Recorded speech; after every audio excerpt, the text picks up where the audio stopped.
Chers frères et sœurs de l'Église de la communauté évangélique d'Haïti, amis auditeurs de Radio Sentinelle, de Radio Logos, de la 4VEH et amis internautes qui nous suivez en direct, nous sommes cet après-midi, 26 février 2019, à l'église de la communauté évangélique d'Haïti, située à Delma 75, au numéro 28, pour inaugurer une série de conférences spéciales, des conférences thématiques sur l'apologétique chrétienne.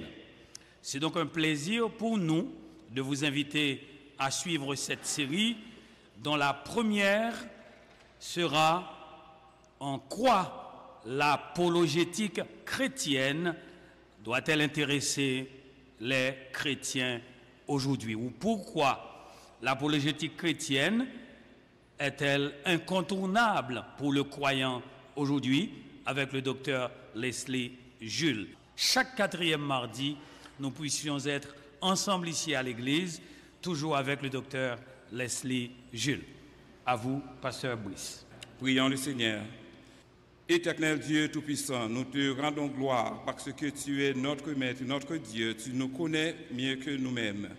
Merci d'avoir conduit nos pas ici cet après-midi dans ce lieu pour que nous puissions ensemble approfondir, Seigneur, notre connaissance de ta parole. Merci pour ta présence qui est certaine parmi nous ce soir. Nous prions que tu prennes la direction de tout ce qui sera fait ce soir, Seigneur. Merci pour cette conférence, cette série de conférences qui débute ce soir. Nous prions que cette conférence à laquelle nous sommes venus assister, à laquelle nous allons vraiment participer, Seigneur, puisse nous rapprocher davantage de toi et qu'elle nous permette, au Dieu Tout-Puissant, de développer ce goût d'approfondir ta parole et aussi de nous approcher davantage de toi. Sois donc avec le conférencier de ce soir et permets au Dieu Tout-Puissant qu'il parle de toi, qu'il parle de toi-même et permets que ton peuple ici présent puisse être édifié. Écoute nos prières, nous te réclamons ses faveurs au nom et par les mérites infinis de ton Fils Jésus. À lui soit la gloire au siècle des siècles. Amen. Merci, rassurez-vous. Bienvenue, chers frères et sœurs, bienvenue, chers amis, bienvenue, chers internautes, bienvenue, chers amis des radios Sentinelle Logos et 4VEH à cette belle activité, une activité particulièrement intéressante qui est celle d'une conférence, de la première conférence qui va démarrer et toute une série de 20 conférences que nous aurons sur toute l'année et même ça va aller au-delà de cette année. Nous allons vous présenter le conférencier de la soirée. Alors, il faut vous dire que le conférencier de la soirée se passe de présentation.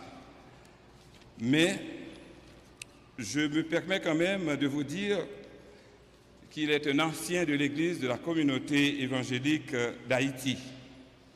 Et il prêche souvent ici, à cette Église, à la gloire de Dieu et à l'édification de nos frères et sœurs. Lors de son dernier passage ici, entre les deux cultes, c'était en décembre dernier, et il nous a fait la proposition de faire profiter à l'Assemblée des multiples dons dont le Seigneur lui a gratifié, parmi lesquels celui de l'enseignement. Alors c'est à travers ces dons que le conférencier du soir en a tiré un, pour pouvoir nous aider, pour pouvoir nous accompagner, pour pouvoir nous parler de Dieu, nous permettre de mieux comprendre la parole de Dieu à travers ces conférences apologétiques. Le conférencier est donc le révérend Dr Leslie Jules. Dr Leslie Jules est professeur d'université. Il est aussi directeur de la Hope Internationale.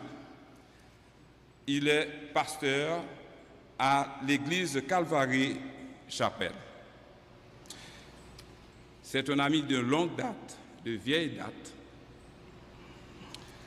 C'est donc avec beaucoup de plaisir et beaucoup de joie que nous le recevons ce soir ici à l'église de la communauté évangélique d'Haïti. Ainsi, nous invitons l'assistance à accueillir Dr Jules en chair, et ceci chaudement.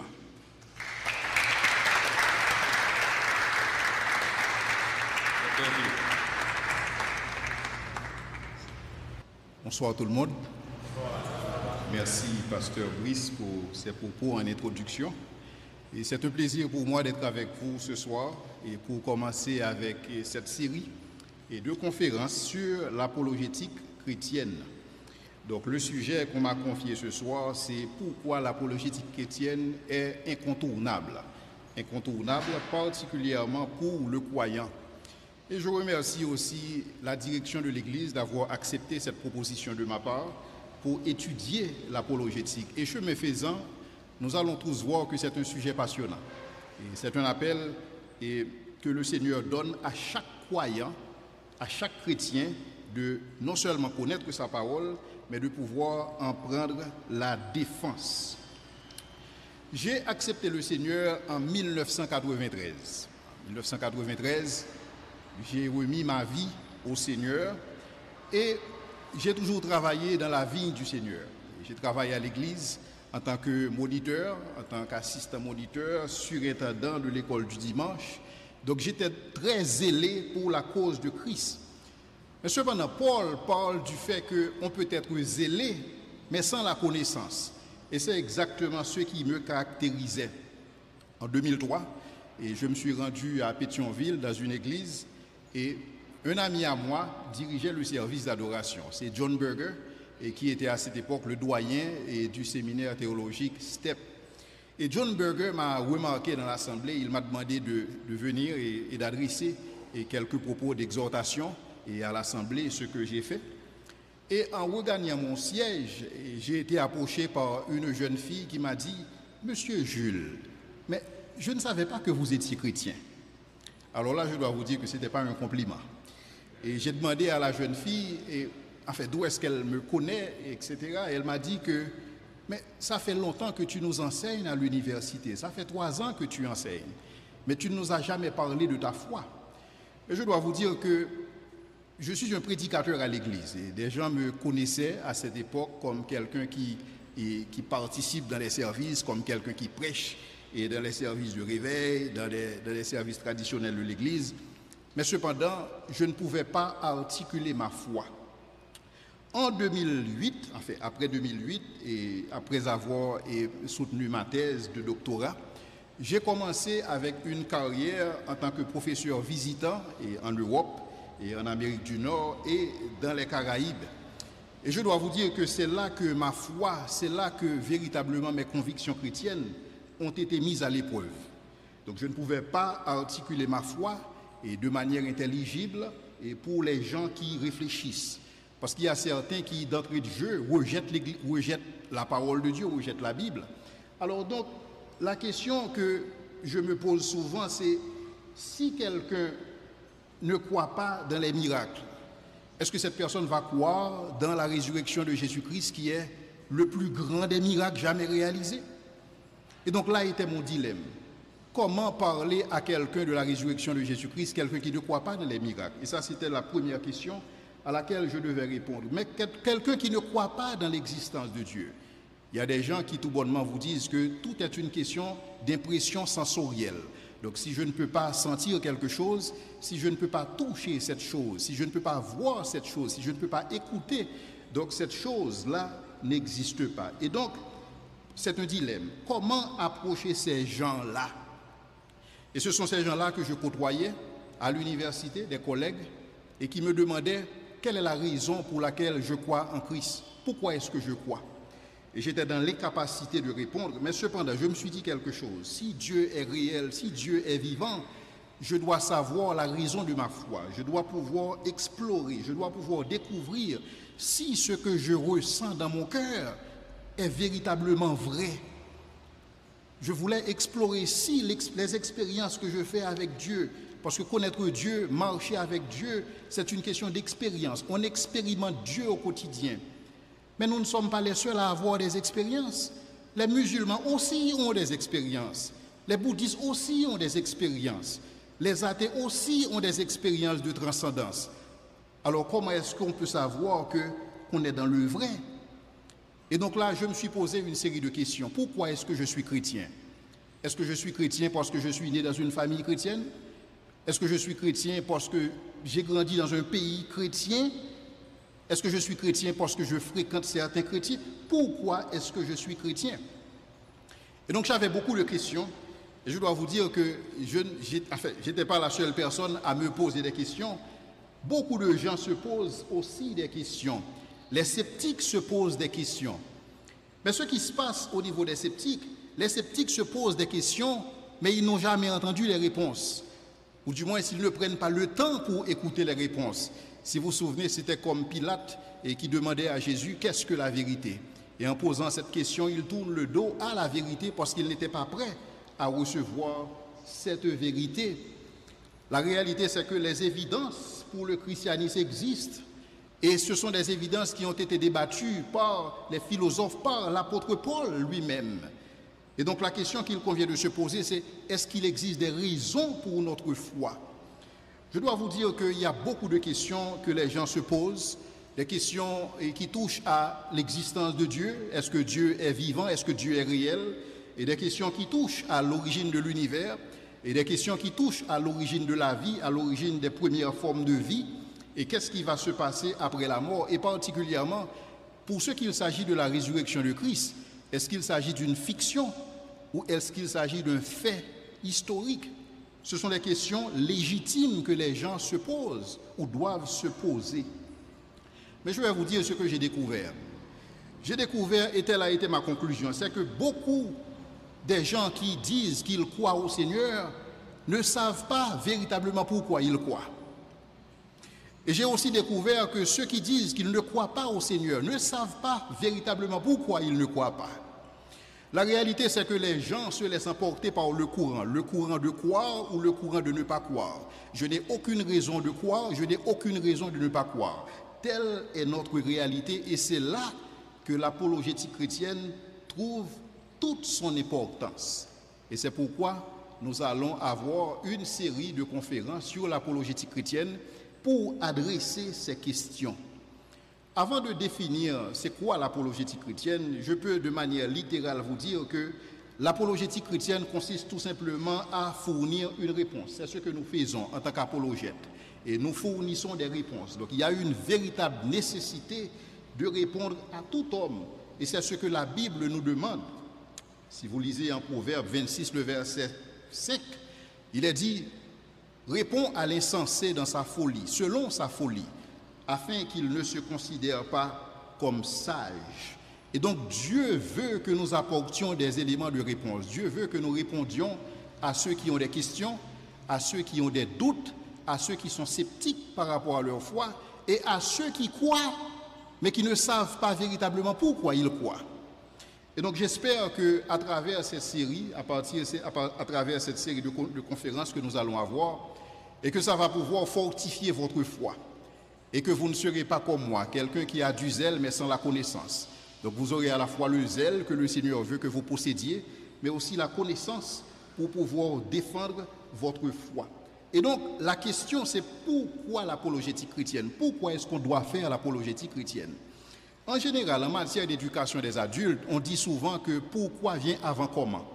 Avant de savoir comment faire quelque chose, il importe de savoir pourquoi le faire. Et donc c'est ce que nous allons faire dans le cadre de cette conférence. Nous allons étudier le pourquoi de l'apologétique. Pourquoi est-ce que c'est nécessaire?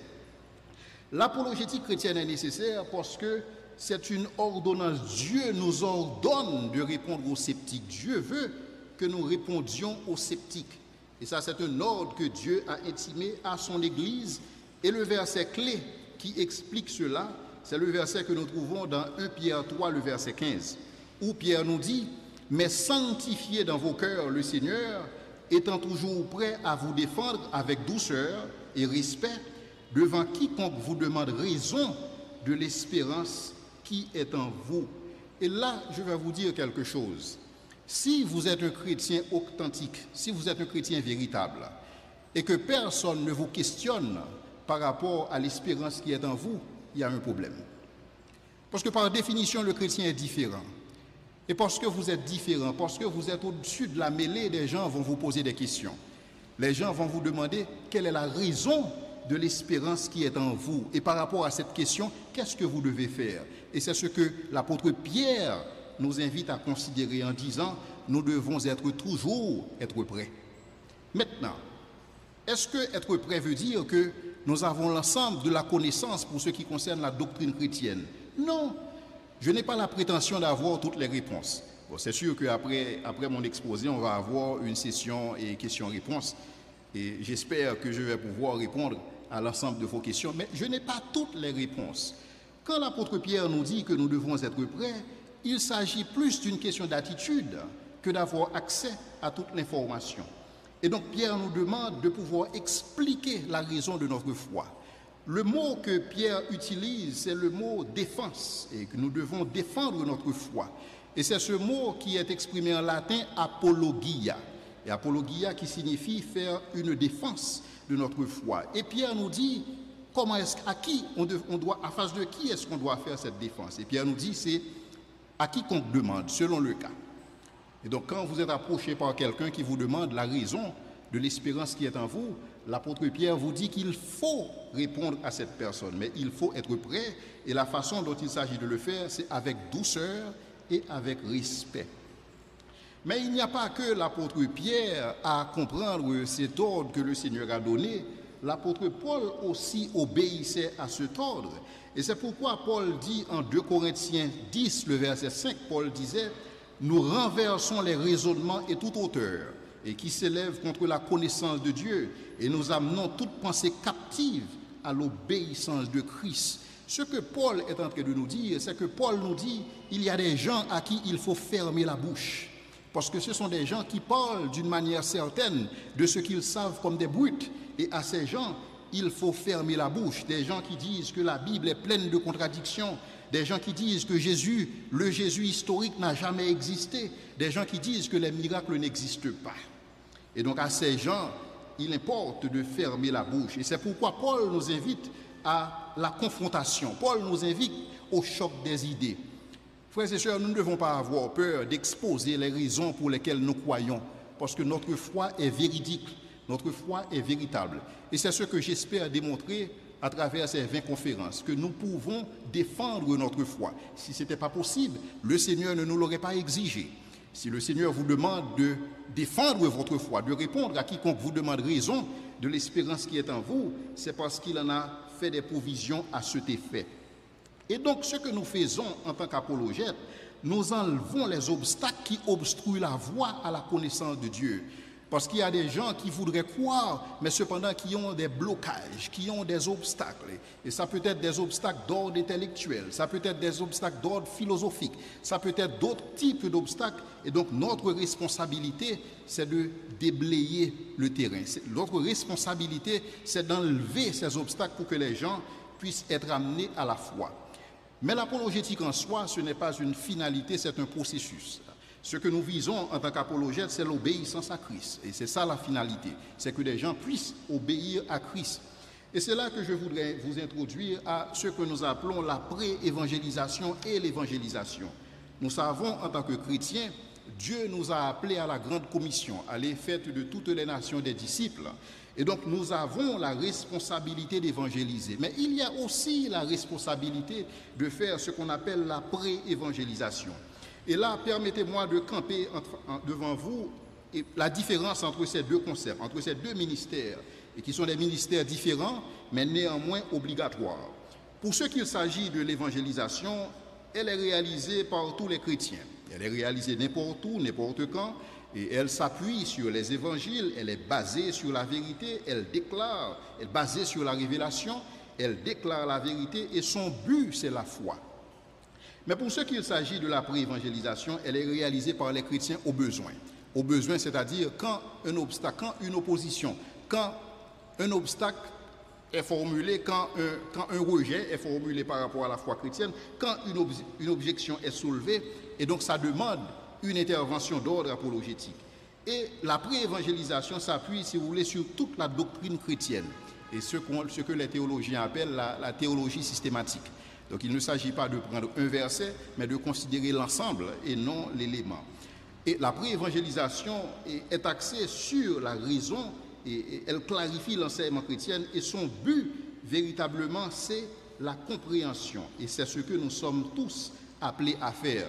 Et c'est ce que Paul nous invite à considérer quand Paul nous dit que nous renversons les raisonnements et toute hauteur qui s'élève contre la connaissance de Christ et nous amenons toute pensée captive. Et c'est ça notre objectif, amener toute pensée captive à l'obéissance de Christ. Mais il n'y a pas que Pierre à nous présenter l'apologétique comme un devoir. Il n'y a pas que Paul à faire preuve d'apologète, à travailler comme apologète. Il y a aussi l'apôtre Jude et qui nous parle aussi de cette nécessité. Et c'est ce que nous trouvons en Jude 3 et Jude 22 où il est dit « Bien-aimés, comme je désirais vivement vous écrire au sujet de notre salut commun, je me suis senti obligé de le faire afin de vous exhorter à combattre pour la foi qui a été transmise aux saints une fois pour toutes, reprenez les uns ceux qui contestent. » Et donc ce que l'apôtre Jude nous invite à faire, c'est de réfuter les fausses doctrines et les fausses croyances. Il y a des fausses doctrines, il y a des fausses croyances. Il y a des croyances qui veulent dire que Jésus-Christ, il n'est pas ressuscité corporellement. C'est tout simplement un esprit qui est ressuscité. Et donc c'est une fausse doctrine. Il y a des doctrines qui s'opposent à la divinité de Jésus-Christ. Il s'agit de réfuter ces fausses doctrines. Il y a des doctrines qui essaient de positionner Dieu comme un rival par rapport à Satan. Ne comprenant pas que Satan c'est une créature et il ne peut donc pas être l'opposé de Dieu. Et donc l'apôtre Jude nous invite à réfuter les fausses doctrines et les croyances. Il nous invite aussi à défendre la vérité, à défendre cette vérité qui a été transmise aux saints une fois pour toutes. Et il dit de reprendre et d'avoir pitié de ceux qui doutent. Et donc l'apôtre Jude nous invite à la compassion, avoir compassion pour ceux qui doutent. Je dois vous dire en passant que le doute n'est pas un péché. Il est tout à fait normal d'avoir des doutes. Mais cependant, ce n'est pas parce que vous ne connaissez pas la vérité que la vérité n'existe pas. Non seulement il y a l'apôtre Pierre, l'apôtre Paul, mais l'apôtre Paul aussi continue en Tite, où l'apôtre Paul disait à Tite de s'attacher à la vraie parole telle qu'elle a été enseignée, afin d'être capable d'exhorter selon la saine doctrine et de réfuter les contradicteurs. Donc l'apôtre Paul nous invite à identifier les pensées contradictoires à la saine doctrine. C'est-à-dire, nous avons cette responsabilité dans notre culture d'identifier les éléments culturels qui vont à l'encontre de la pensée chrétienne, à l'encontre de ce que nous croyons être vérité. Et donc, nous devons avoir cette capacité de le faire. C'est pourquoi l'apôtre nous exhorte et à enseigner la saine doctrine et à réfuter les contradicteurs. Et ce faisant, nous avons la responsabilité d'exposer la vérité, d'exposer ce qui est vrai. Et nous le faisons, que ce soit publiquement ou que ce soit en privé. Le dernier texte que je voudrais vous présenter, c'est le texte où Paul parle à Timothée en 2 Timothée 2, versets 24 à 25, où Paul dit à Timothée, « Il ne faut pas qu'un serviteur du Seigneur ait des querelles. Il doit, au contraire, avoir de la condescendance pour tous, être propre à enseigner, doué de patience. Il doit redresser avec douceur, comme nous le disait tantôt l'apôtre Pierre, de reprendre avec douceur et respect. Il doit redresser avec douceur les adversaires dans l'espérance que Dieu leur donnera la repentance pour arriver à la connaissance de la vérité. » Dans ce texte, l'apôtre semble nous indiquer que nous devons avoir l'espérance en Dieu, l'espoir en Dieu, et non dans nos arguments. Parce que les arguments ne transforment pas, les arguments ne changent pas le cœur. C'est l'œuvre du Saint-Esprit. C'est au Saint-Esprit de transformer les cœurs. Cependant, le Saint-Esprit de Dieu peut utiliser les arguments logiques, des arguments philosophiques, des arguments liés à l'histoire, à l'archéologie, pour pouvoir réaliser son œuvre de transformation. Mais cependant, l'apôtre nous dit aussi que nous ne devons pas perdre patience. Ce que j'ai réalisé dans le cadre de mes interactions avec les athées et avec les sceptiques, avec les humanistes, les naturalistes, c'est que plus nous ne comprenons pas la raison de notre foi, plus nous perdons patience. Parce que quand nous avons la certitude de notre foi, quand nous savons pourquoi nous croyons, nous avons plus de confiance à pouvoir exposer la vérité que Dieu nous invite à présenter à ceux qui ne croient pas et à ceux qui ont des doutes. Jusqu'ici, j'ai voulu vous présenter les raisons bibliques pour l'apologétique chrétienne. Donc l'apologétique chrétienne, c'est un devoir et ce n'est pas une option. L'apologétique chrétienne n'est pas uniquement réservée aux apologètes, aux philosophes. L'apologétique chrétienne, c'est le lot de tous les chrétiens. Et donc dans ce contexte, l'apologétique chrétienne est incontournable. Et maintenant, je vais vous présenter les raisons logiques et pour lesquelles nous devons considérer l'apologétique comme une option viable, comme une option incontournable pour les chrétiens. La première raison, c'est que ce à quoi nous assistons, c'est, si vous voulez, c'est une montée en puissance et du sécularisme, et ceci à travers le monde entier. Et que ce soit en Europe, en Afrique, en Amérique, un peu partout, on voit que les gens veulent rejeter la doctrine chrétienne. Et particulièrement, nous vivons dans une période caractérisée de post-modernisme. Et c'est un sujet que nous allons aborder dans le cadre d'une conférence. Est-ce que le postmodernisme existe réellement? Quand on parle de postmoderne, de société postmoderne, ça veut dire que tout est une question d'interprétation. Donc vous avez votre opinion, j'ai mon opinion, tout est une question de préférence. Donc il ne faut pas imposer ces dogmes à personne, au contraire, il faut être tolérant. Donc dans ce contexte, la doctrine chrétienne n'a plus sa place dans la société. Et c'est pourquoi dans certaines sociétés comme en Europe, enfin comme en Angleterre par exemple, on dit que nous sommes dans une société post-chrétienne. C'est-à-dire le temps où les dogmes, le temps où l'Église faisait autorité, ce temps-là est révolu. Maintenant, c'est une question d'opinion personnelle. C'est à chacun de définir, et pour sa vie, ce qui lui plaît. Il n'existe plus de bien, il n'existe plus de mal. Donc, à chacun de définir sa réalité. Maintenant, cette vision du monde postmoderne se traduit aussi dans la culture. Ça se traduit dans la musique, ça se traduit au niveau des arts, au niveau des œuvres littéraires. Et nous sommes constamment exposés à cette vision postmoderne. Et nos jeunes en sont exposés. Il est très difficile aujourd'hui pour un jeune qui a fréquenté certaines universités et des universités dans le monde séculier de n'être pas affecté au niveau de ses convictions chrétiennes. Il est très difficile. Et que ce soit avec un professeur de philosophie et qui commence par lui dire que nous sommes le produit du hasard, et comme dit le célèbre biologiste Richard Dawkins, et nous sommes venus de rien, par rien et pour rien. Et ce sont, si vous voulez, ces types d'enseignements qui sont véhiculés aux jeunes à l'université, et malheureusement, les églises ne sont pas assez préparées, les églises ne sont pas assez armées, comme nous demande l'apôtre Pierre en 1 Pierre 3, le verset 15, de pouvoir instruire les jeunes afin qu'ils soient en mesure de donner raison et de l'expérience qui est en eux. Ce que nous assistons aussi, c'est une montée en puissance du mysticisme, et ceci à travers le monde. Je ne sais pas si vous réalisez que, ne serait-ce qu'en Angleterre, il existe plusieurs écoles où on enseigne la sorcellerie. Parce que la sorcellerie est devenue monnaie courante. C'est tout à fait normal, j'apprends à être sorcier. Je ne sais, pour ceux qui regardent la télé, vous savez que le film de Harry Potter, et c'est un film qui a généré beaucoup d'argent et ça attire beaucoup de jeunes. Tous les jeunes maintenant veulent avoir des super pouvoirs et ils veulent avoir d'autres formes de capacités, ils veulent pouvoir utiliser des forces normales, des forces paranormales et pour réaliser certaines choses. Et donc nos jeunes sont séduits. Et l'industrie du cinéma est véritablement tournée vers la sorcellerie. Et donc ça, c'est une raison pour laquelle, c'est une autre raison logique et pour laquelle nous devons intervenir dans ce contexte-là.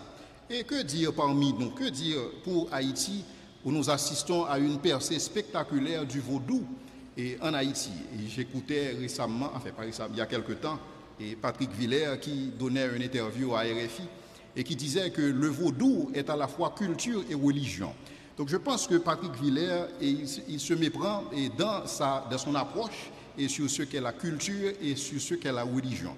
Mais tout simplement, c'est sa vision du monde, c'est la façon dont il le présente. Et donc, nous avons la responsabilité en tant qu'Église de façonner la culture. Et l'un des outils que nous pouvons utiliser à cet effet, c'est l'apologétique chrétienne. Pourquoi? Parce que quand vous avez une vision du monde, votre vision du monde va avoir des influences énormes sur toute votre vie. Laissez-moi vous donner un exemple. Si dans ma vision du monde, et je crois, comme me le dit Richard Dawkins, que nous sommes venus de rien, par rien et pour rien, et donc nous sommes le produit du hasard. Quand j'admets que l'univers est le produit du hasard, ça veut dire quoi? Ça veut dire que la vie n'a absolument aucun sens. Et ça veut dire que personnellement, je n'ai aucune valeur. Si j'ai de la valeur, ma valeur est purement extrinsèque, c'est-à-dire en dehors de moi. Donc ce qui fait que j'ai de la valeur, c'est mon éducation, c'est mon compte en banque, ce sont mes relations qui déterminent ma valeur. Mais en dehors de ces choses, je n'ai absolument aucune valeur puisque nous sommes le produit de la chance. C'est ce que cela veut dire quand on épouse une vision du monde où on veut que l'univers soit le fruit du hasard.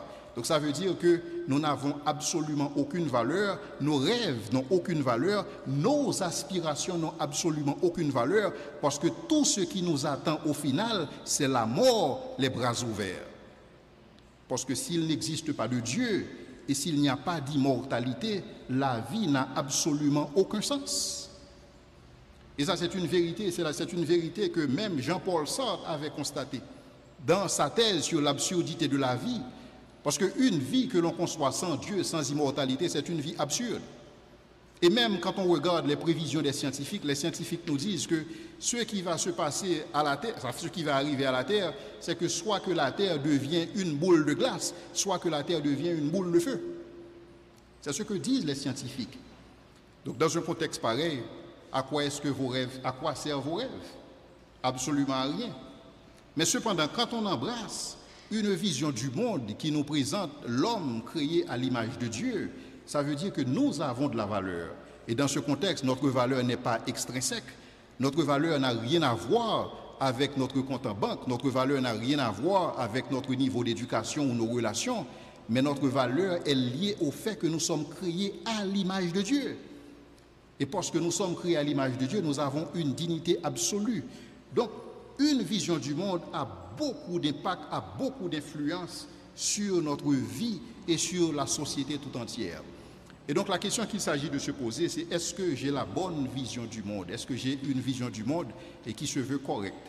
Et c'est ce que nous allons étudier dans l'une des conférences, et nous allons considérer les différentes visions du monde qui existent. Et nous allons j'espère vous présenter que la vision du monde, la vision chrétienne du monde, la vision théiste du monde, c'est la vision qui est la plus cohérente et qui fait beaucoup plus de sens par rapport au type de personnes que nous sommes. La deuxième raison logique pour laquelle nous devons considérer l'apologétique chrétienne, c'est que l'apologétique chrétienne contribue à fortifier les croyants. Donc il importe, frères et sœurs, quand nous disons que nous croyons en Christ, nous devons savoir pourquoi nous croyons. Nous ne croyons pas parce que nous étions malades et que le Seigneur nous a guéris. C'est très bien, c'est formidable. Et les musulmans peuvent dire la même chose. Et nous ne pouvons pas dire que nous croyons en Christ, c'est parce que nous avions un problème, mais le Seigneur a pourvu. Le Seigneur pourvoit. Mais ce n'est pas la raison, ce n'est pas parce que le Seigneur pourvoit, ce n'est pas ce qui est véritable, ce n'est pas ce qui fait que votre foi soit véridique. On ne peut pas reposer sa foi sur les expériences personnelles. Les expériences personnelles sont bonnes. Il est bon pour un chrétien d'expérimenter sa foi. Il est bon pour un chrétien de vivre son Dieu, de voir son Dieu à l'œuvre au quotidien dans sa vie. Mais cependant, quand quelqu'un vous approche et vous demande la raison de votre foi, vous ne pouvez pas évoquer vos expériences personnelles. Si c'est un croyant, cela va de soi. C'est tout à fait normal d'exposer ses expériences personnelles avec un non-croyant et de dire « Voici ce que le Seigneur a fait pour moi ». Tout comme David dit « Je vais déclarer les œuvres de Dieu dans la grande assemblée ». Mais cependant, pour quelqu'un qui ne croit pas dans ce Dieu-là, pour quelqu'un dont l'existence de Dieu lui laisse de glace, il faut pouvoir amener cette personne, comme dit l'apôtre Paul, à la connaissance de Christ. Et donc le fait pour nous de savoir pourquoi nous croyons en tant que chrétiens, ça nous donne, si vous voulez, une certaine assurance. Ça nous donne l'assurance. Parce que nous savons désormais, c'est comme Paul disait, je sais en qui j'ai cru. Et donc ça lui donne une certaine assurance. Et c'est pourquoi Paul pouvait dire, je n'ai point honte de l'évangile. C'est une puissance de Dieu pour le salut de quiconque croit. Maintenant, Paul pouvait parler de la sorte parce que Paul savait en qui il croyait. Paul savait, non seulement Paul savait en qui il croyait, mais Paul savait pourquoi il croyait. Et donc nous avons en tant que chrétiens cette responsabilité d'étudier notre foi, de faire de notre foi un objet d'investigation, d'investiguer notre foi pour que nous puissions être en mesure de donner une réponse à ceux qui nous demandent la raison et de l'espérance qui est en nous, et aussi quand vient le doute. Comme je l'ai dit tantôt, le doute, c'est normal. Il est normal d'avoir des doutes. Il est tout à fait normal et que quand des circonstances de la vie se produisent et qu'on se pose des questions, il est normal.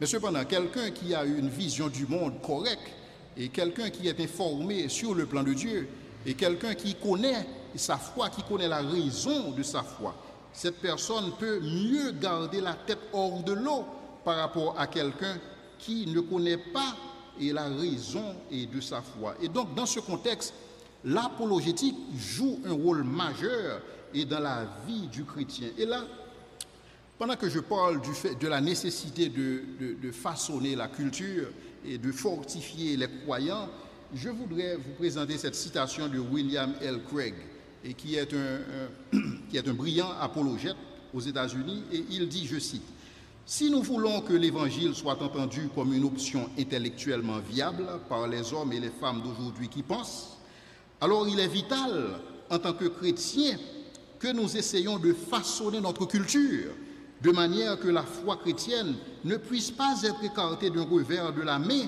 au même rang qu'une simple superstition. Notre foi n'est pas une superstition. Quand vous ne connaissez pas la raison pour laquelle vous croyez, et c'est là qu'on peut parler de superstition.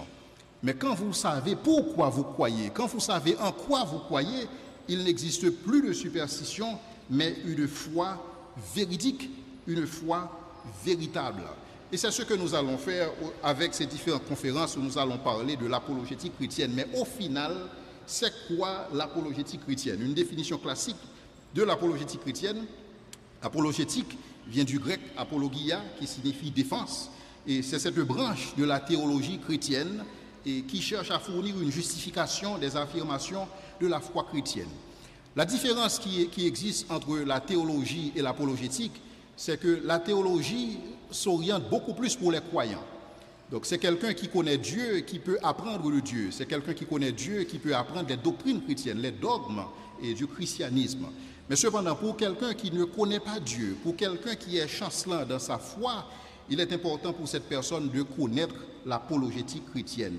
Et donc cette discipline a pour fonction, premièrement, de montrer aux incroyants la véracité de la foi chrétienne, parce que la foi chrétienne est vraie. Ce qui est vrai pour la foi chrétienne n'est pas nécessairement vrai pour les autres. Et nous allons voir au cours des conférences que nous allons avoir bientôt qu'on ne peut pas prouver l'islam, on ne peut pas falsifier, on ne peut pas vérifier l'islam. Pourquoi? Parce que l'islam n'est pas une religion qui est centrée sur l'histoire. Donc on ne peut pas utiliser l'histoire, on ne peut pas utiliser l'archéologie pour vérifier l'islam. Mais cependant, on peut le faire pour la foi chrétienne. Parce que quand les auteurs de la Bible écrivaient, ils se sont attelés à écrire dans le temps et dans l'espace. C'est comme quand Luc écrit, Luc dit que ce qu'il est en train d'écrire, il le fait sous le gouvernement de Quirinius à telle époque où il y avait un recensement. Ce qui veut dire que nous pouvons vérifier ces choses, nous pouvons les tester de manière historique, de manière archéologique. Et donc, l'apologétique chrétienne nous permet de fournir aux incroyants la véracité en ce qui concerne la foi chrétienne. Non seulement l'apologétique chrétienne s'oriente vers les incroyants, mais elle permet aussi de confirmer la foi des croyants. Et donc ça, c'est une vérité. Et elle permet de révéler et d'explorer les connexions les relations entre la doctrine chrétienne et les autres vérités. Et donc l'apologétique chrétienne s'attache à explorer tout ce qu'on peut connaître sur l'existence de Dieu et le mal, l'existence de Dieu, la cohabitation entre Dieu et le mal, et comment un Dieu d'amour puisse cohabiter avec le mal, et le fait que Dieu se cache, et le fait qu'on ne peut pas voir Dieu, le fait que Dieu n'est pas perceptible et par nos sens, et le fait aussi que quelle est la destinée de ceux qui meurent sans avoir été évangélisés. Donc la doctrine chrétienne, l'apologétique, et s'intéresse à l'enfer, s'intéresse au ciel et s'intéresse particulièrement à la résurrection de Jésus-Christ. Et nous aurons beaucoup de conférences, au moins 3 conférences sur la résurrection de Jésus-Christ, pour que nous puissions savoir, quand on choisit Jésus, est-ce qu'il existait d'autres alternatives? Si on ne choisit pas Jésus, quelle est l'alternative qui reste? Donc autant de points que nous explorons dans l'apologétique chrétienne, et qui fait que le rôle principal de l'apologétique chrétienne, c'est de vous amener à pouvoir défendre votre foi. et comme dit l'apôtre Pierre, à pouvoir donner raison et de l'espérance qui est en vous. Donc, ce sont les questions que nous allons aborder. La conférence d'aujourd'hui, c'est tout simplement une conférence pour vous donner un avant-goût de ce qui sera débattu et dans les conférences à venir, et aussi présenter le pourquoi et de l'apologétique chrétienne, pourquoi l'apologétique chrétienne est incontournable. On ne peut pas être chrétien et ne pas être un apologète. Il existe, l'apologétique chrétienne n'est pas fait uniquement pour les philosophes, ce n'est pas réservé uniquement aux théologiens, mais c'est la responsabilité de tous les chrétiens qui ont compris l'appel de l'apôtre Pierre en disant que nous devons être toujours prêts pour répondre à quiconque nous demande raison et de l'espérance qui est en nous. Et c'est ce que nous allons faire au cours des 19 conférences et que nous aurons au cours de l'année. Donc je compte sur votre participation et si vous avez des questions, et je suis disponible à les recevoir. Merci.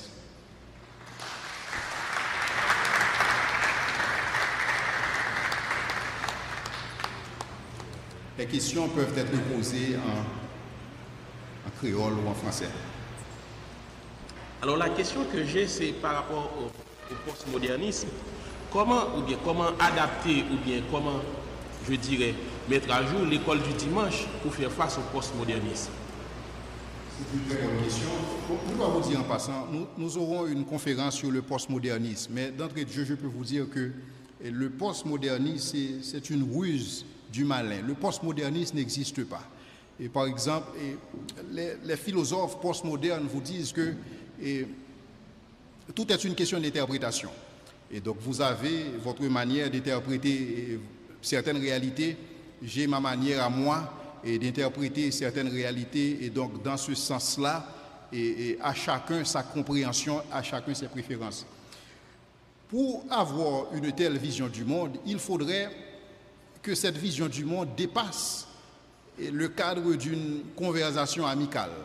Par exemple, quand mon médecin me donne une prescription, je devrais aussi dire au médecin, c'est ton interprétation. Donc quand je suis en face d'un officier de police et qu'il me dit que j'ai brûlé un feu rouge et donc il va me donner une contravention, je dois être en mesure de lui dire, ça c'est ton interprétation. Donc la réalité c'est qu'une société postmoderne n'existe pas. C'est tout simplement les gens essaient de montrer que tout est relatif, mais la réalité c'est que cette relativité dont nous parlons, nous l'utilisons uniquement pour ce qui concerne l'éthique et la religion, pour ce qui concerne la morale et la religion.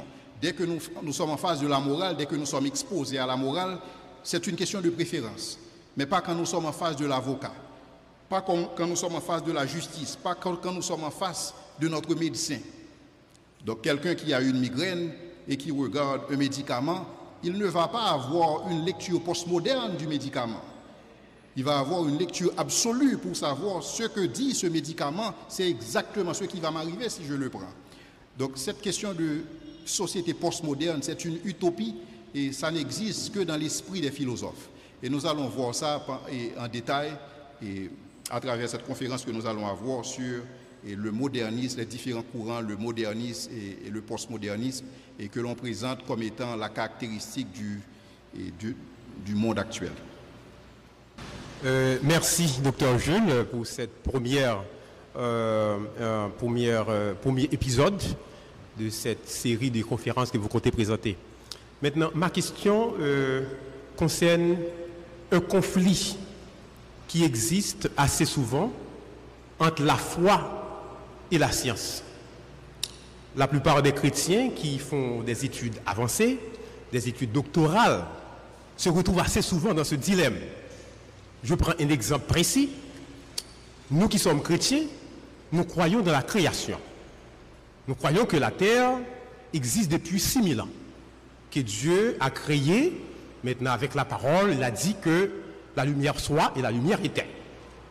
Mais quand on est scientifique, on étudie, on fait une thèse, ou du moins on est dans une classe, on vous dit que la Terre, tout ce qui existe, maintenant existe à partir du concept de l'évolution. Maintenant, on se base par exemple sur la datation du carbone pour dire que telle ou telle chose existe depuis des milliards d'années. Maintenant, quelle doit être la position du chrétien qui veut défendre sa foi maintenant face à ce dilemme? Merci beaucoup, Dr. Jules, pour cette présentation.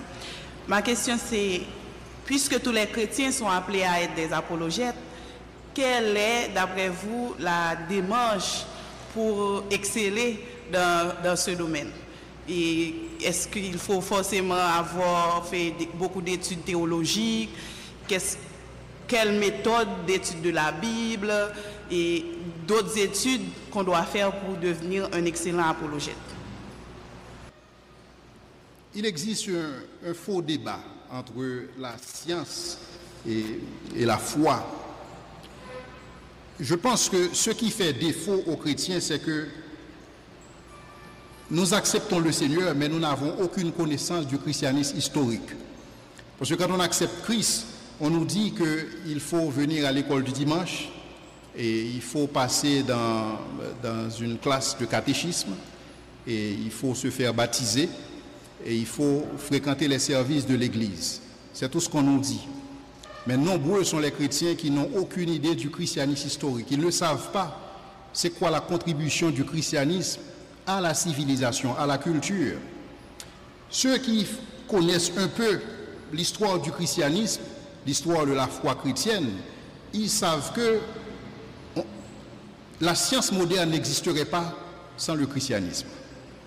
Parce que c'est le christianisme qui est à la base même de la science. Les premiers théologiens, alors, selon l'histoire de la science a été fondée, si vous voulez, les plus grands contributeurs dans les domaines, en fait, pour ce qui concerne la science, ils sont au nombre de 52. Sur ces 52 pères fondateurs de la science moderne, vous savez combien étaient des athées? Un seul. Tout le reste, c'était des chrétiens. Et 60% d'entre eux, c'était des chrétiens engagés. Maintenant, comment est-ce que la science a commencé? La science a commencé à partir de la théologie. Des théologiens se sont posé la question à savoir, puisque Paul dit que les cieux, puisque Paul dit que les perfections invisibles de Dieu, et sa puissance éternelle, et sa divinité se voient comme à l'œil, Romains 1er, verset 19-20.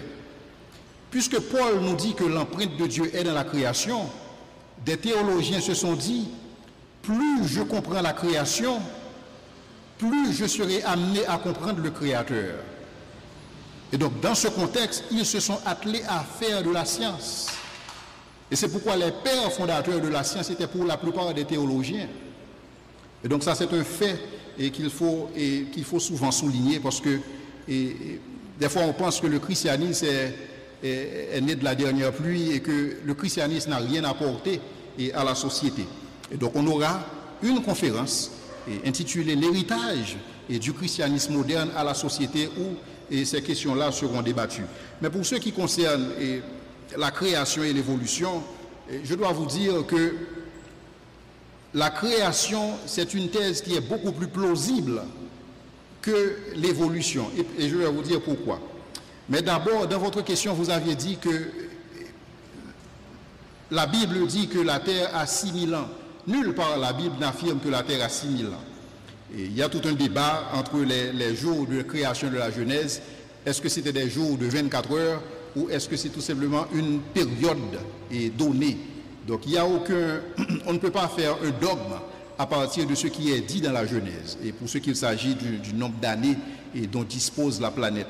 La réalité, c'est que on ne peut pas tester la création dans un laboratoire, tout comme on ne peut pas tester l'évolution dans un laboratoire. Il y a beaucoup d'efforts qui ont été réalisés par des scientifiques et pour, si vous voulez, asseoir la thèse de Darwin. Mais cependant, ce que Darwin voulait dire, c'est que la création, c'est un produit, si vous voulez, de la chance et qui est fait à partir d'un processus aveugle. Mais la réalité, c'est que tout ce qu'on va tester à partir de ce que Darwin a présenté comme théorie, il faut l'intervention humaine. Donc il faut une certaine intelligence. Parce qu'une intelligence est nécessaire pour comprendre le phénomène de l'évolution que Darwin présente, pour tester ce phénomène.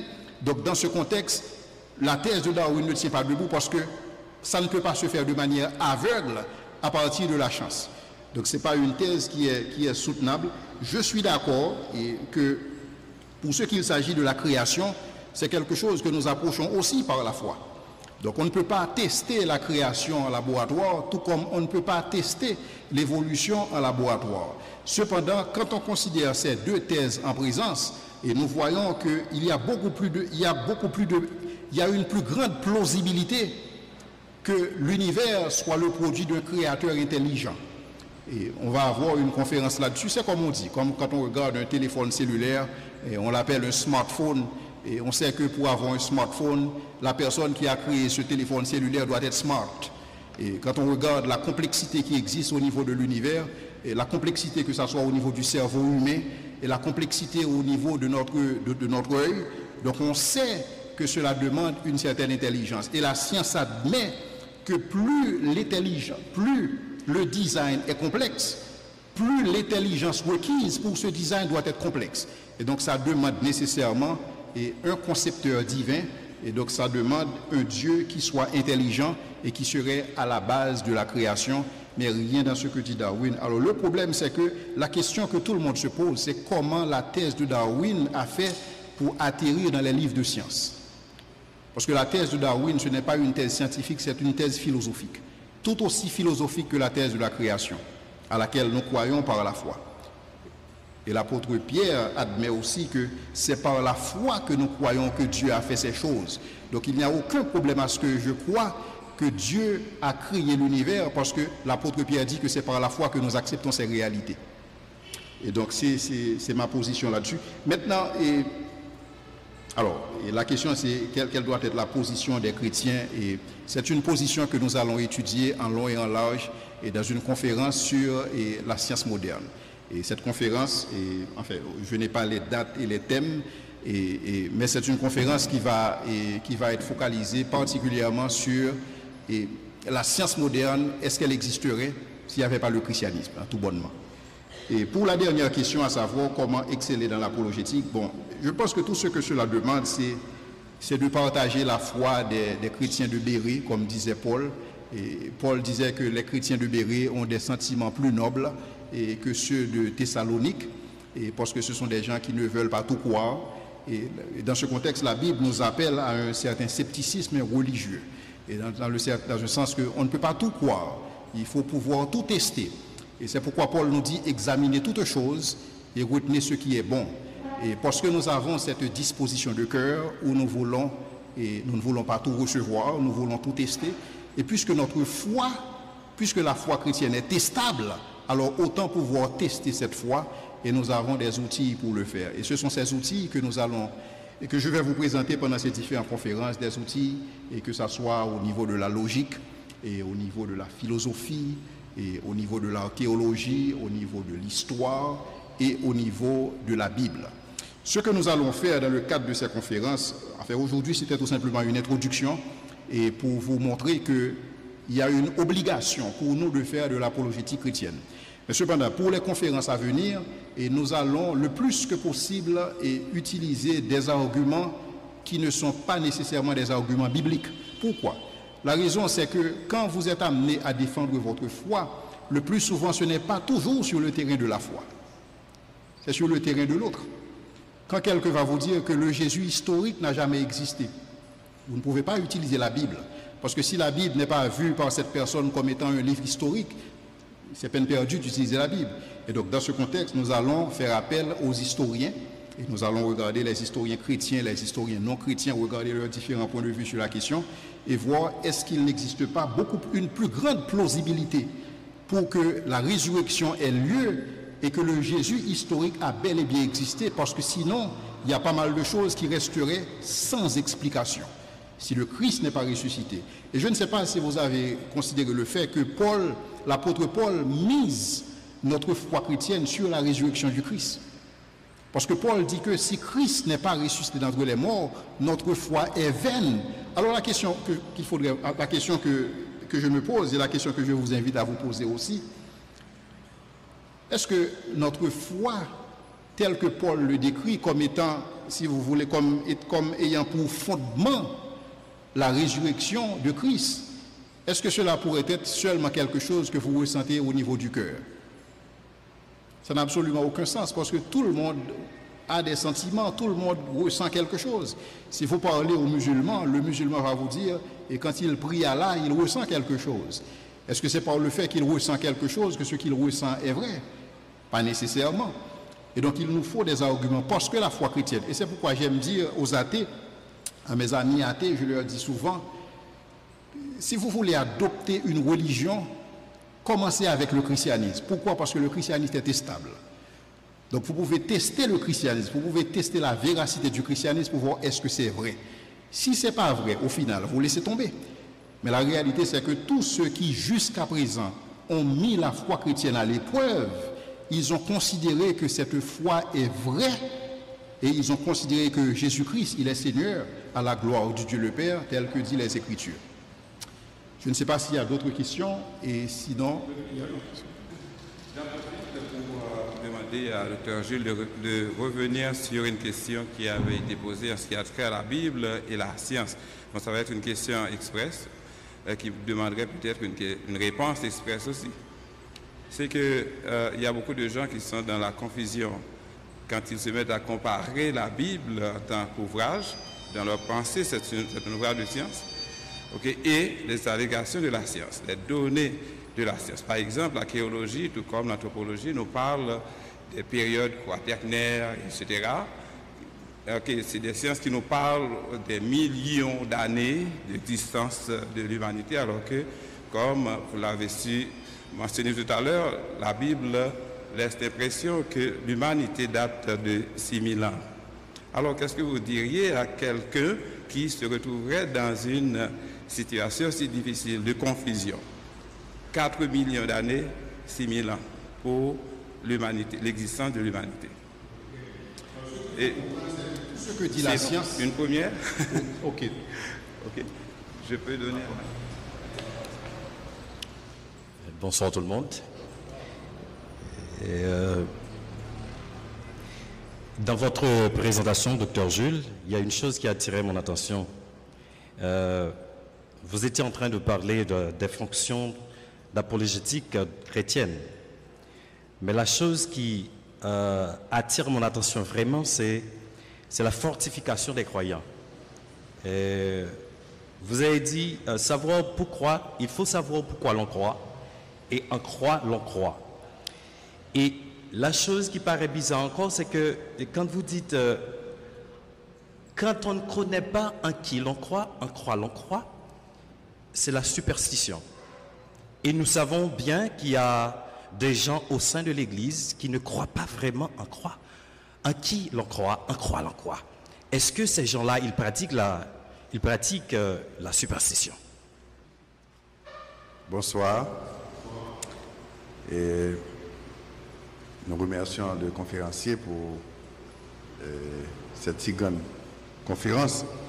Et actuellement, dans les universités nord-américaines, il y a plusieurs facultés de théologie qui acceptent des étudiants venant d'horizons divers, qu'ils soient catholiques, protestants, vaudouisants, n'importe quoi. Au terme des études théologiques dispensées à ces facultés, quelle sera maintenant la défense de foi de ce diplômé au terme de ces études? C'est plutôt on parle de la société postmoderne et la cosmovision.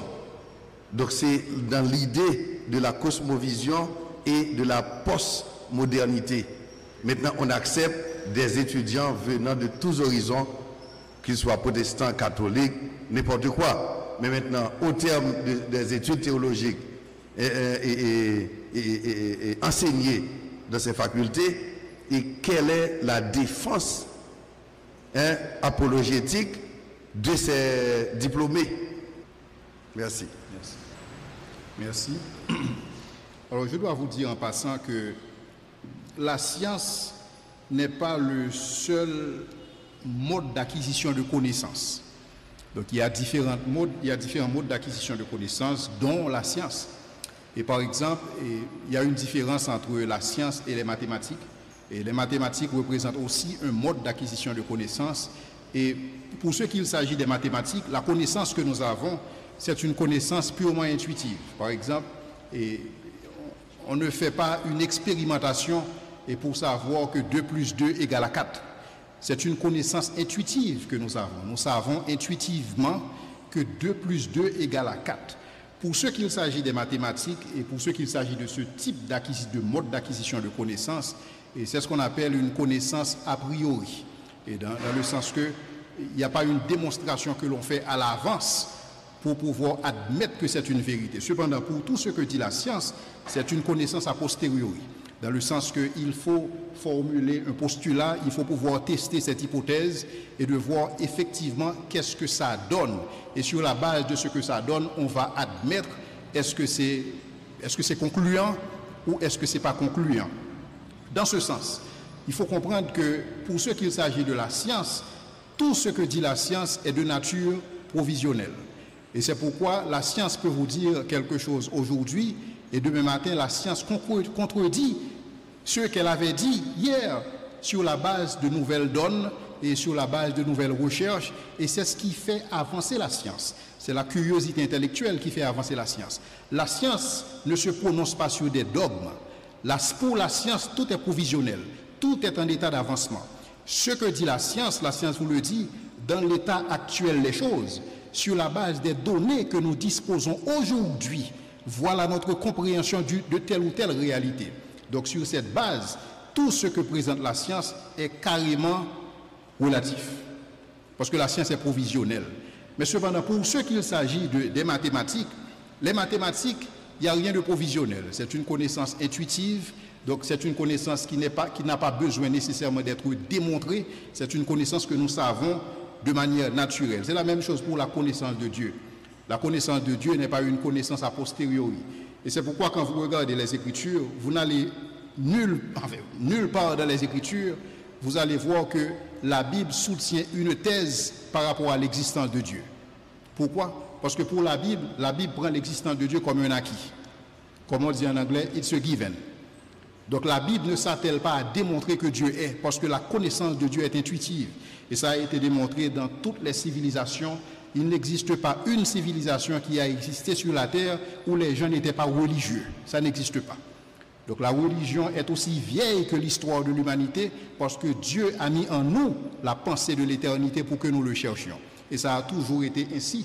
Et ce n'est pas demain et que cela changera par rapport à la science. Cependant, ce qu'il faut connaître aussi sur la science, c'est que les scientifiques procèdent tout aussi par la foi que les chrétiens. Laissez-moi vous expliquer. Par exemple, un scientifique va vous dire que ce qu'on ne peut pas expliquer aujourd'hui, on le fera plus tard. Si on le fera plus tard, sur quelle base est-ce que je crois cette déclaration? Par la foi. Donc c'est uniquement par la foi que je peux croire que ce qu'on ne peut pas connaître aujourd'hui, on le connaîtra plus tard. Donc le scientifique, il procède par la foi, tout comme le théologien procède par la foi. La différence entre la science et la théologie, c'est que la science s'occupe d'une connaissance relative, alors que la théologie s'occupe d'une connaissance absolue, puisque l'objet d'étude de la théologie est absolu, c'est Dieu. Donc vous n'allez pas avoir une évolution dans la pensée théologique. La théologie n'évolue pas. Ce que les théologiens enseignaient il y a 2000 ans, c'est ce que nous enseignons aujourd'hui. La théologie n'évolue pas. C'est une connaissance absolue. Mais tel n'est pas le cas pour la science. Ce que Faraday disait dans son temps, ce n'est pas ce qui est applicable aujourd'hui. Le modèle d'Isaac Newton n'est plus applicable. Le modèle de Newton fonctionnait à son époque, mais le modèle de Newton ne fonctionne plus aujourd'hui. C'est un autre univers, c'est un autre mécanisme. Donc les choses ont changé sur la base de nouvelles découvertes que nous avons, mais cependant pour ce qui concerne la théologie, il n'y a rien à découvrir parce que tout est révélé. Donc la science s'occupe à découvrir certaines choses telles que Dieu a créé le monde. Dieu a créé le monde et il gouverne le monde en partie par des lois. Et il nous a donné la capacité d'interpréter ces lois. Laissez-moi vous dire ce que les neurologues ont découvert. Et les neurologues qui travaillent de concert avec et des astronomes. Ce qu'ils ont découvert, c'est que l'univers est conçu, enfin, c'est une théorie, l'univers serait conçu à partir de formules mathématiques. Et ces mêmes formules mathématiques qui seraient à la base de l'univers, ce sont ces mêmes formules mathématiques qu'on retrouve dans le cerveau humain.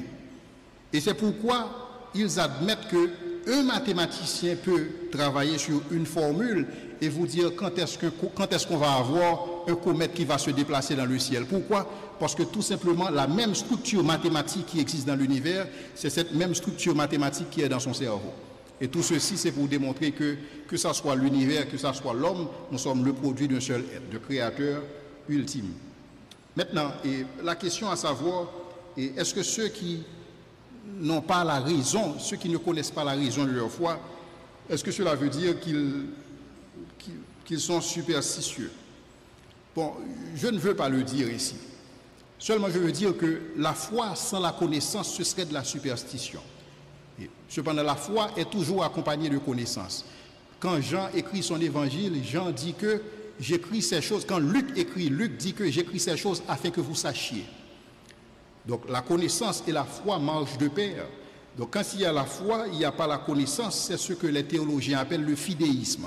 Et le fidéisme, si vous voulez, c'est un euphémisme pour la superstition. Cependant, est-ce qu'on est obligé de tout savoir sur la foi chrétienne et pour qu'on puisse dire que la foi est véridique, la foi est véritable? Alors, ce qu'il faut comprendre, c'est que tel que c'est présenté dans la Bible, le Saint-Esprit fait son œuvre dans nos cœurs. La Bible nous dit que l'Esprit rend témoignage à notre esprit que nous sommes enfants de Dieu. Donc je peux ne pas avoir toute cette connaissance en apologétique, mais cependant l'Esprit a rendu témoignage à mon âme que je suis sauvé. Et donc ça me donne cette paix intérieure, ça me donne cette garantie, cette assurance du salut. Mais cependant, cette conviction que le Saint-Esprit m'a donnée, je ne peux pas utiliser cette conviction quand quelqu'un me demande la raison de l'espérance qui est en moi. Je ne peux pas dire à cette personne, je crois en Dieu parce que l'Esprit rend témoignage à mon esprit que je suis enfant de Dieu. Vous dites ça à une personne qui ne croit pas en l'existence de Dieu. Et donc ça n'a absolument aucun sens. Et c'est comme je l'avais dit tantôt et ici dans un message, et quand on demande aux musulmans et pourquoi ils croient dans le Coran, le musulman dit parce que le Coran est la parole de Dieu. Quand on demande aux chrétiens pourquoi est-ce qu'ils croient et dans la Bible, pourquoi est-ce qu'ils croient que la Bible est la parole de Dieu, il dit parce que la Bible me le dit. Donc c'est un raisonnement circulaire. On ne peut pas utiliser, si vous voulez, le témoignage que le Saint-Esprit rend à notre cœur, on ne peut pas l'utiliser comme évidence et de l'existence de Dieu. On peut l'utiliser pour soi, mais pas pour quelqu'un qui vous demande et la raison de l'espérance qui est en vous. Maintenant, pour ceux qu'il s'agit des séminaires de théologie qui libéral et dans un certain sens, et aussi le fait que ces gens seront diplômés. Alors, j'essaie de reformuler la question. Le fait que ces gens seront diplômés, donc quelle sera leur défense par rapport au fait qu'ils ont été exposés à une école, ils ont eu des connaissances. Alors je dois vous dire que le fait d'avoir étudié la théologie ne fait pas de vous un chrétien. Il existe beaucoup de théologiens non chrétiens. Et par exemple, croyez-moi si vous voulez, il existe des théologiens athées. Et par exemple, il y a des théologiens qui vous disent que le Christ, d'après leurs études théologiques, et le Christ n'était pas ressuscité avec son corps. Donc le Christ, c'était tout simplement un esprit qui est ressuscité, le Christ, et n'avait pas de corps. Donc il y a des séminaires de théologie qui peuvent enseigner ce genre de choses. Et c'est pourquoi nous devons avoir, si vous voulez, ce scepticisme religieux. Ce n'est pas parce que quelqu'un est un théologien et que la personne nous dit ou la personne produit des ouvrages et que nécessairement ce que cette personne dit est vrai. Et c'est pourquoi Paul nous recommande d'avoir la même attitude que les chrétiens de Bérée, d'examiner toutes choses et de retenir ce qui est bon. On peut avoir différentes facultés. En principe, maintenant, ce qu'on observe, la plupart des séminaires et la plupart des universités ont un département de théologie. Mais ce n'est pas nécessairement un département où les gens étudient la Bible ou étudient la foi chrétienne et dans le souci de connaître Dieu davantage et dans le souci d'adorer Dieu et avec beaucoup plus de certitude et par rapport à leur foi, mais tout simplement pour avoir accès à la connaissance. Donc c'est tout ce que je peux dire et autour de cette question. Merci. Je ne sais pas si... C'est quoi? Pour une autre série de 3 questions. S'il y en a parmi vous qui veulent poser ces 3 dernières questions, nous vous attendons maintenant.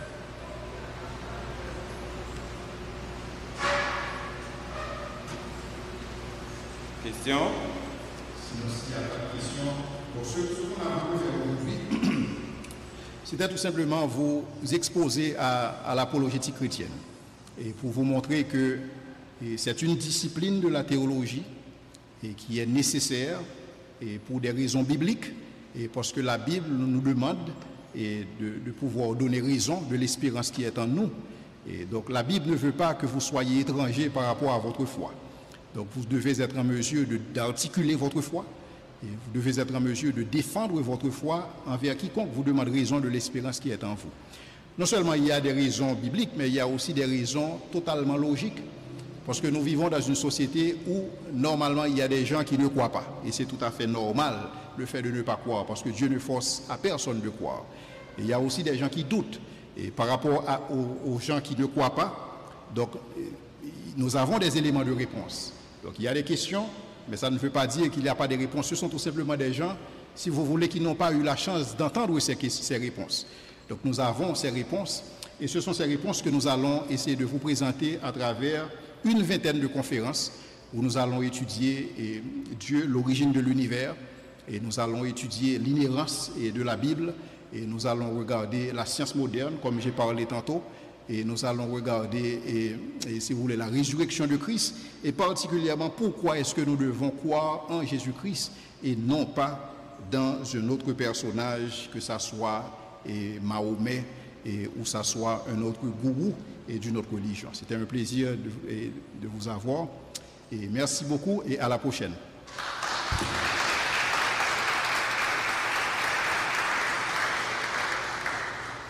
Est-ce que le Dr Jules ne mérite pas de meilleurs applaudissements?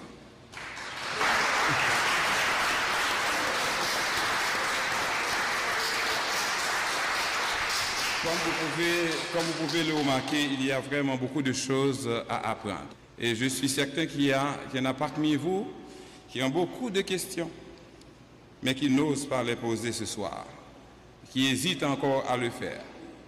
Parce que les propos que vous venez d'entendre, ce sont des propos qui suscitent des interrogations. Donc, étant donné que Dr Jules vous donne rendez-vous aux 19 autres conférences. Donc nous vous attendons pour que ces questions, vous puissiez les poser et que toute l'assistance puisse en profiter au maximum. Donc nous sommes arrivés au terme de cette première conférence. J'espère que le public a été édifié. J'espère que vous avez appris beaucoup de choses. J'espère que vous partirez d'ici avec d'autres idées, disons de nouvelles idées par rapport à votre façon de présenter votre foi, à votre façon de penser à vous-même en tant que chrétien et aussi de parler de votre Dieu. Et étant donné que toute bonne chose a une fin, donc nous allons mettre un terme à notre rencontre de ce soir. Je veux en profiter pour remercier de manière très spéciale Dr Gilles pour cette conférence. Nous vous demandons de l'applaudir à nouveau.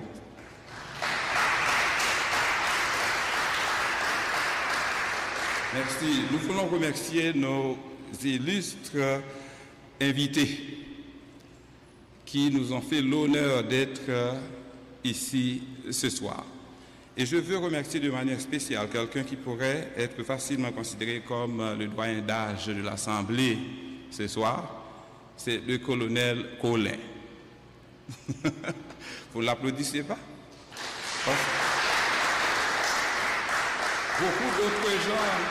Beaucoup d'autres gens auraient dû faire le même effort, mais ils ne l'ont pas fait. Nous apprécions beaucoup la présence de notre frère le colonel Colin ce soir. Nous voulons aussi remercier chaque frère, chaque sœur qui avait entendu l'invitation, l'annonce depuis 3 ou 4 semaines et qui avait fait le déplacement ce soir. Cela a rehaussé l'éclat de cette première conférence et nous sommes sûrs que l'Église sera remplie au bout de la 3e conférence. Donc, si vous avez trouvé que c'était intéressant, que c'était bon, que c'était instructif, alors vous allez faire l'effort d'inviter un ami.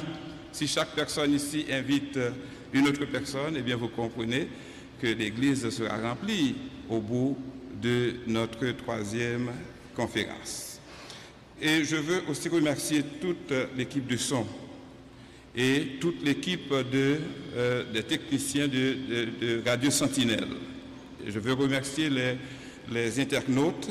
Je remercie aussi au nom du comité de l'Église et de toute l'Église tous les auditeurs des radios Sentinelle Logos, KVEH et aussi Radio Lumière, les auditeurs qui ont suivi cette conférence.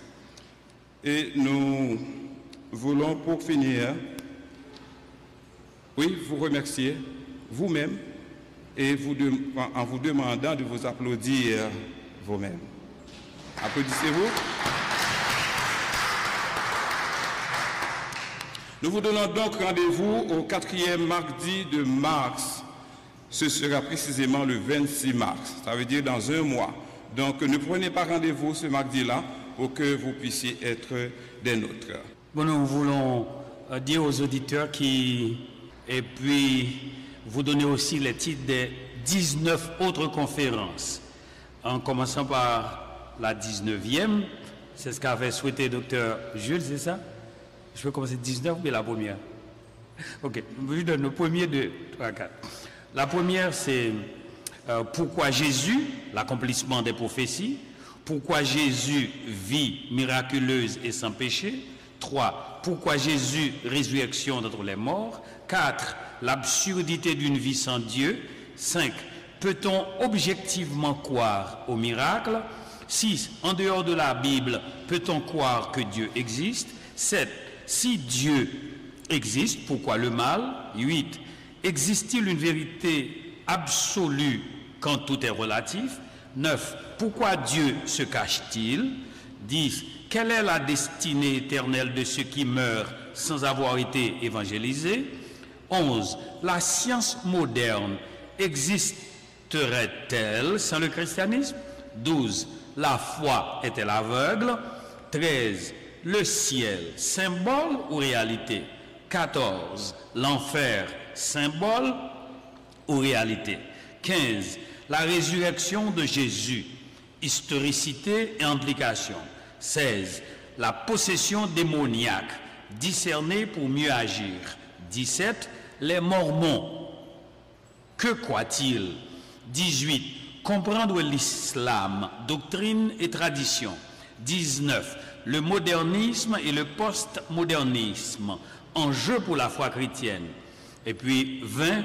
Pourquoi l'apologétique chrétienne est incontournable pour le chrétien. Cette conférence sera reprise demain pendant toute la journée sur Radio Sentinelle 93.9 et 99.9 et à 6h du matin, à 10h et à 2h, encore à 6h et encore à 10h du soir pendant la journée. On va voir si on va repasser encore pendant la semaine. Mais pour ceux qui nous écoutent à l'étranger, et vous pouvez toujours écouter sur Facebook Radio Sentinelle Haïti et nous envoyer aussi un message sur Radio Sentinelle Haïti @gmail.com Radio Sentinelle Haïti @gmail.com. Envoyez-nous vos feedbacks et nous remettrons les questions, vos commentaires à Dr Leslie Jules. Voilà, vous pouvez même télécharger la conférence. Mais ce qui est plus important, c'est pas seulement d'écouter. À la deuxième conférence, vous devez être là en présentiel, c'est-à-dire être là physiquement. Maintenant, pour ce soir, vous qui êtes ici, s'il vous plaît, laissez-nous vos noms, prénoms et numéro de téléphone. Nous voulons vous appeler au cours de la semaine. Celui-là ou celle-là qui auront participé aux 20 conférences, nous leur donnerons une attestation de participation que Dr Leslie Jules et nous autres signerons. Nous répétons, laissez s'il vous plaît vos noms et vos prénoms sur les feuilles qui sont en circulation. Avec vos noms et prénoms, nous vous appellerons avant le 26 mars. Ce sera aussi un mardi, 26 mars à partir de 5 heures. Mais ceux qui ont assisté aux 20 conférences, ils auront une attestation de participation à ces conférences thématiques et que Dr Jules lui-même et deux autres membres du comité exécutif nous signeront. Vos questions peuvent être adressées soit par l'email radiosentinelhaiti@gmail.com, mais aussi vous pouvez téléphoner à ces 3 numéros de téléphone. Donc prenez note, vous qui nous écoutez s'il vous plaît, vous allez appeler Radio Sentinelle 28 13 54 45 28 13 54 45. Alors là c'est plus 509 area code 28 13 54 45 plus 509 28 13 54 46. Pour l'église, vous pouvez appeler aussi l'église de la communauté évangélique d'Haïti. Plus 509 47 27 50 51. Plus 509 47 27 50 51. Maintenant, si vous voulez m'appeler personnellement, et parce que vous devez payer pour que je vous envoie le numéro de Dr Jules, mais c'est une blague. Dr Jules peut être rejoint aussi à n'importe quel moment sur son téléphone qui est c'est le 37 13 63 63. 37 13 63 63. 37 13 63 63. Ou bien vous pouvez m'appeler 37 10 74 74. 37 10 74 74. Alors, merci. À la prochaine deuxième conférence, mardi 26, 5 heures. Mardi 26 mars, 5 heures, ici à l'église. Merci. Que l'Éternel nous garde, qu'il nous protège, qu'il fasse sur nous sa face, qu'il nous accorde sa grâce, sa paix, qu'il nous donne d'abonder en foi, de garder notre foi et d'être toujours persévérant en sa présence. Que l'Éternel nous garde, qu'il nous renvoie avec sa paix. Amen.